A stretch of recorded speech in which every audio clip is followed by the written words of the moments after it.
કરી શકીએ. બરાબર.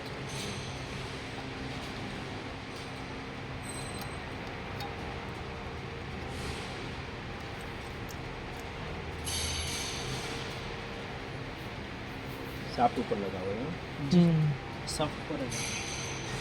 કશી કોઈ એવી કન્ડિશન હોય કે આપણે સાફ્ટ ના મળતી હોય તો જ આપણે કપલિંગ પર કરવાનું, બાકી આપણે અલાઇનમેન્ટ સાફ નહીં. અને આ બે જે કીવે છે ને એ બંને એક જ લાઇનમાં હોવા જોઈએ. સોફ્ટ કીવે અને સાફ્ટ કીવે ઓકે બંને એક જ લાઇનમાં હોવા જોઈએ. હવેથી ચેન્જ કરાવી દઈએ. હવે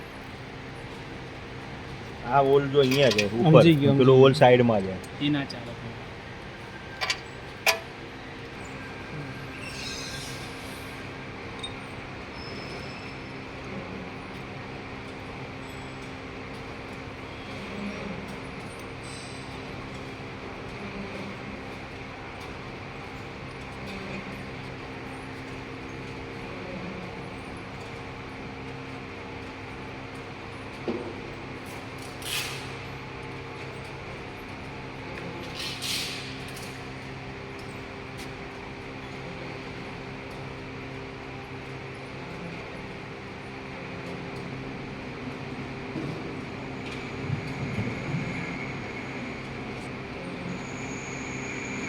એમ અને એસ બંને જે ઇન્ડિકેટ હોય તે ઉપર જ આવવા જોઈએ.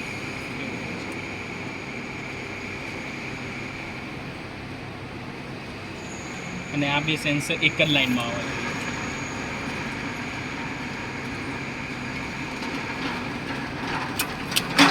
જો ભાઈ આ એમ અને એસ આ રીતે આવવા જોઈએ. બંને સેન્સર બી એમ છે ને, એમ એટલે તમારે મૂવિંગ મોટર. સાઇઝ, એસ એટલે તમારે સ્ટેડી સાઇઝ. હવે રિવર્સ અલાઇનમેન્ટમાં કેવું હોય કે તમારે મોટરને સ્ટેડી રાખવી હોય તો તમારે પંપને પછી હલાવવો પડે. પંપને હલાવવો હોય તો તમારે બધા જે કનેક્શનો બધા ફ્રી કરી દેવા પડે પંપમાં. પહેલાં કરીએ છીએ અમે ઇન્ડસ્ટ્રીઝમાં રિવર્સ અલાઇનમેન્ટ પણ કરીએ છીએ.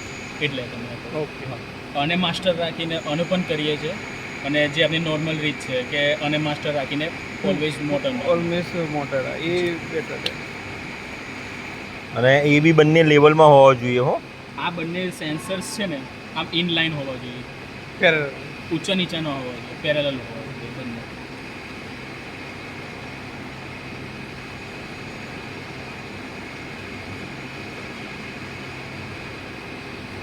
હવે આમાં આ અલાઇનમેન્ટનું છે. અલાઇનમેન્ટમાં તમારે વેરિયસ ટાઈપ્સ છે. હોરિઝોન્ટલ એટલે આપણે નોર્મલ જે અલાઇનમેન્ટ કરીએ હોરિઝોન્ટલી તે. વર્ટિકલ એટલે આપણે વર્ટિકલ અલાઇનમેન્ટ કરીએ તે એનું પણ છે. પછી સોફ્ટ ફૂટ એટલે તમારે કેવું કે અમુક તમારે મેઇન પ્રોબ્લેમ છે ને અલાઇનમેન્ટનો સોફ્ટ ફૂટ ન હોય. સોફ્ટ ફૂટ એટલે કેવું કે તમે 0.1 કે 0.8ની નાખવાની હતી તો તમે 0.1ની નાખી એટલે 0.2 જેટલું સોફ્ટ ફૂટ થયું. એ સોફ્ટ ફૂટ પણ તમારે મિસ અલાઇનમેન્ટ ક્રિએટ કરી શકે. એ જ જોવું હોય તો પણ છે. પછી આ કાર્ડન અલાઇનમેન્ટ છે જે આપણે યુનિવર્સલ કપલિંગ હોય છે. યુનિવર્સલ કપલિંગ આપણે માની લો કે મોટરનો એક સાફ તૈયાર છે, આની સાથે 360 ડિગ્રી આપણે કપલિંગ છે અને એ ઇન્ક્લાઇન જાય છે. અને અહીંયા બીજું કંઈક પંપ કે ગિયર બોક્સ છે તો એનું પણ આપણે અલાઇનમેન્ટ કરવું હોય તો પણ આમાંથી થઈ જાય. બરાબર. એ છે.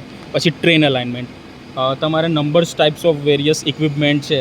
માની લો કે એક્સટ્રુડર છે. એક્સટ્રુડર તમે જોયું હશે, પંપ આવે, ગિયર બોક્સ આવે, ગિયર બોક્સ સાથે કપલિંગ સાથે અટેચમેન્ટ એક્સટ્રુડર આવે તો એનું ટ્રેન અલાઇનમેન્ટ પણ આપણે કરી શકીએ. પછી આ સ્પિન્ડલ એ જે તમારું આ જે છે તે આ પંપ છે મોનોબ્લોક, બરાબર, એનું કરી શકે. આપણે પહેલાં નોર્મલી આપણે હોરિઝોન્ટલ અલાઇનમેન્ટ કરવું પડે. એટલે હોરિઝોન્ટલ માટે ન્યૂ ટાસ્ક. હવે આમાં ન્યૂ ટાસ્કમાં શું કહે કે એસ એટલે તમારે સ્ટેડી સાઇઝ. આ તમારો પંપ થયો, આ તમારી મોટર થઈ, બરાબર.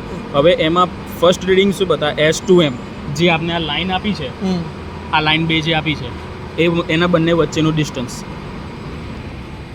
બરાબર. 156 ના છે નથી હજુ ડિરાઈવ કરવાનું છે. આ તો મેં લાસ્ટ ટાઈમ મેં કર્યું હતું એનું છે. પછી S2M આનું સેન્ટર ડિસ્ટન્સ ઓટોમેટિક ડિરાઈવ કરી લેશે. પછી મોટરની ફર્સ્ટ લેગથી ચેડનું ડિસ્ટન્સ અને 2 લેગના સેન્ટર ડિસ્ટન્સ, બરાબર. તમારે આ જ મશીન આવશે જો તમે પરચેસ કરશો ને તો આ જ મશીન, આ જ સેમ ટુ સેમ આ જ મશીન આવશે તમારે. એટલે જ મેં લઈને આવ્યો છું. સ્ટાર દબાઈએ તો એડિટ મોડ ચાલુ થઈ જાય આપણે ઓકે બરાબર. ઓલવેઝ તમારે આ જે લાઈન છે ત્રણથી ત્રણનું ડિસ્ટન્સ જ માપવાનું. પ્લસ ઓર માઇનસ 5 mm સુધી ચાલે તમારે, એનાથી વધારે છે. ડિસ્ટન્સ ના ચાલે. તમારે આ 300 છે બરાબર, mm પર છે. હા 300 mm 300 mm બરાબર. પછી એન્ટર આપી દેવાનું, એટલે આનું હાફ એ કન્સિડર કરી લીધું. પછી ફરી પાછું એન્ટર.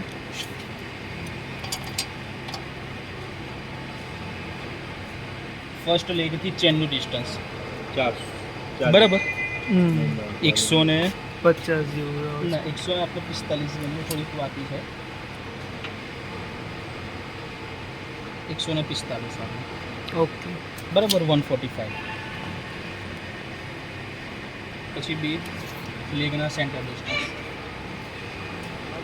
એ આપણે ગણીએ 310 ઓકે બરાબર.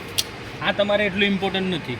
ઇમ્પોર્ટન્ટ ઇટ મીન્સ તમારે પ્લસ ઓર માઇનસ 5 mm સુધી ચાલે. એન્ટર આપી દીધું, પછી સ્ટાર્ટ બટન દબાવવાનું. સ્ટાર્ટ બટન દબાવે એટલે એસ અને એમનું આ તમારે બ્લૂટૂથથી સ્ટાર્ટ કરવાનું. એટલે બટન જ છે.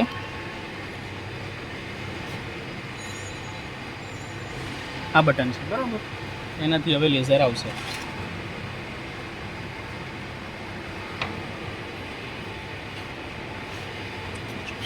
આ બાજુ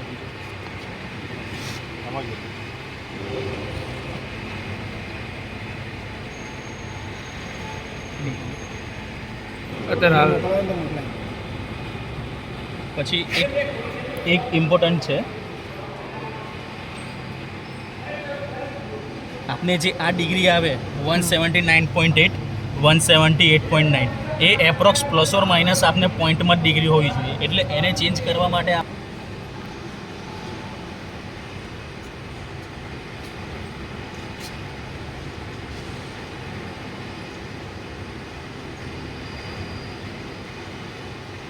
તમે જેટલું નજીક બંને ડિગ્રી લઈ જશો ને એટલું તમારા માટે સારું રહેશે. સિમિલર સિમિલર 191 ઓકે આ વ્હીલ એલિમેન્ટ જેવું.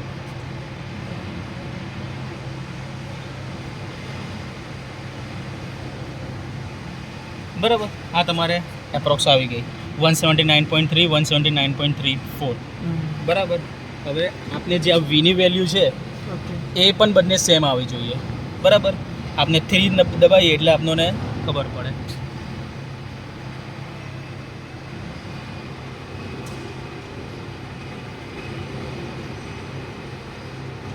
એના હિસાબે આ લેઝર સેટ કરો. સેટ કરે. હા, આ તમારે એસ એમનું જે લેઝર આવે છે ને એ તમારા સેન્ટરમાં સેટ થાય.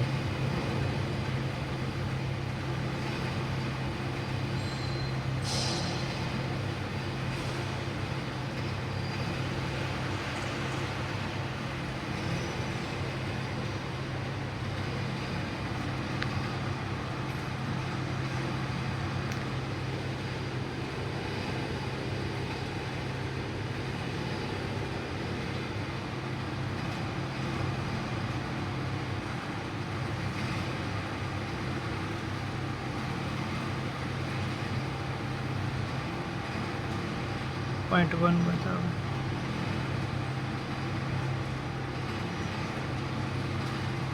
.06 આ તમારે આવી ગયું બરાબર.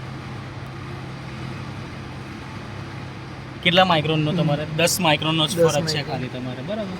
પછી એને ટાઈટ કરી દેવાનું. આવી જશે એ પછી.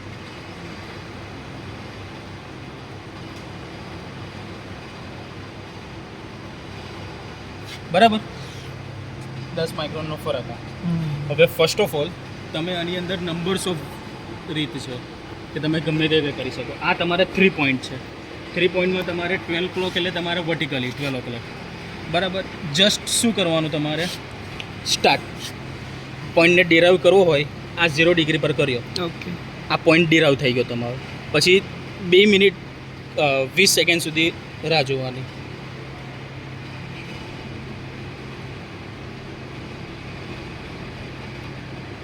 પછી તમારે આ વર્ટિકલ અહીંયા તમારે જોઈ લેવાનો કે 2 મિનિટ હા 9 સુધી કન્સિડર થવું જોઈએ બરાબર તમારે.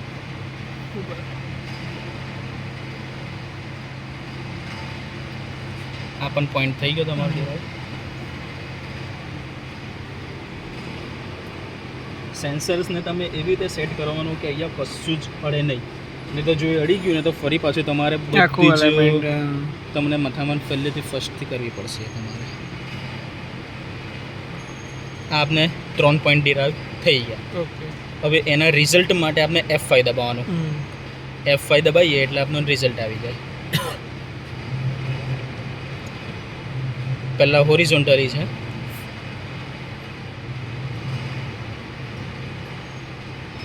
બરાબર. હોરિઝોન્ટલી માટે સ્ટાર્ટ બટન આપી તો દેવાનું. મિસ અલાઇનમેન્ટ કેટલું છે કે હા, એ જ તમને એ જ બતાવું તમને.